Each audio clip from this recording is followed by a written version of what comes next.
لیے نبی علیہ الصلوۃ والسلام نے ایک ٹاسک دیا، امیر لشکر بنایا قیس بن سعد بن عبادہ رضلوں کو، اور 400 لوگوں کا ایک لشکر بنایا، 400 بندوں کا لشکر بنایا،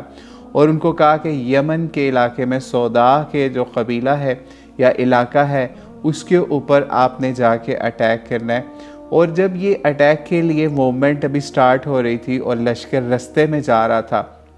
تو وہاں پہ سمجھ لیجئے، کیونکہ ان کی طرف سے کچھ ایسے معاملات تھے، یہ بھی یمن والی سائڈ پہ تھے اور یہاں پہ کرسچینٹی کا زور تھا، جیسے ہم نے پہلے نجران کے حوالے سے نجران کے وفد کا بھی بتایا، یہ بھی انہی علاقوں کے قریب کے سودائی جو لوگ تھے، یہ بھی انہی علاقوں کے اندر رہنے والے تھے یا اس کے قریب رہنے والے تھے۔ مسلمانوں کو ان علاقوں میں کافی تھریٹ تھا، تاکہ ان سب کو آہستہ آہستہ اسلام کی دعوت بھی دی جائے، اور اگر کوئی ان کی طرف سے موومنٹ کا معاملہ ہوتا ہے تو اس کے اوپر اوفینسو موو مسلمانوں کی طرف سے کی جائے، نہ کہ ڈیفینسو، کیونکہ اتنی دور سے اگر ان کے لشکر جو ہیں وہ مسلمانوں کے اوپر مدینہ مکہ کے اوپر چڑھ آتے تو اس سے پہلے نبی علیہ الصلوۃ والسلام کیا یہ دفاع یا پھر ڈیفینس جو ہے وہ اوفینسو مووز کی طرف جاتا تھا، تاکہ ان کے ہی علاقوں کے اندر ان کی جنگوں کو روکا جا سکے۔ تو نبی علیہ السلام نے جب 400 سمجھ لیجئے لوگوں کا لشکر، مسلمانوں کا لشکر، حضرت سعد بن عبادہ سمجھ لیجئے حضرت قیس بن سعد بن عبادہ رضوں کی سربراہی میں بھیجا، تو رستے میں ایک جگہ پہ لشکر نے پڑاؤ کیا ہوا تھا، تو اسی کے علاقے جو سودائی قبیلے کے لوگ تھے، وہاں سے ایک شخص جن کا نام حضرت زید بن حارث سودائی تھا،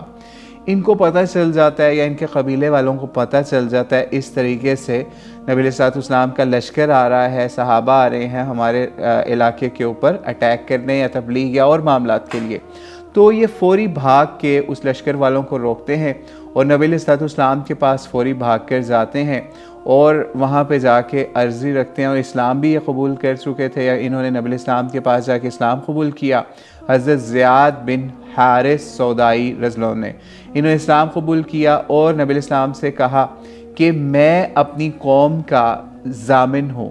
اور آپ اس لشکر کو واپس بلا لیں، میں ان کے اسلام کی تبلیغ کا یا ان کے اسلام کا آپ کے سامنے اقرار یا ذمہ لیتا ہوں کہ میں ان کی طرف اسلام کا معاملہ جو ہے پہنچاؤں گا، لیکن آپ ابھی اٹیک نہ کریں ہمارے قبیلے سودائی کے اوپر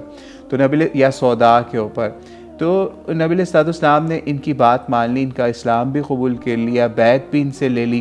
اور نبی علیہ الصلوۃ والسلام نے پھر لشکر کو بھی واپس بلا لیا۔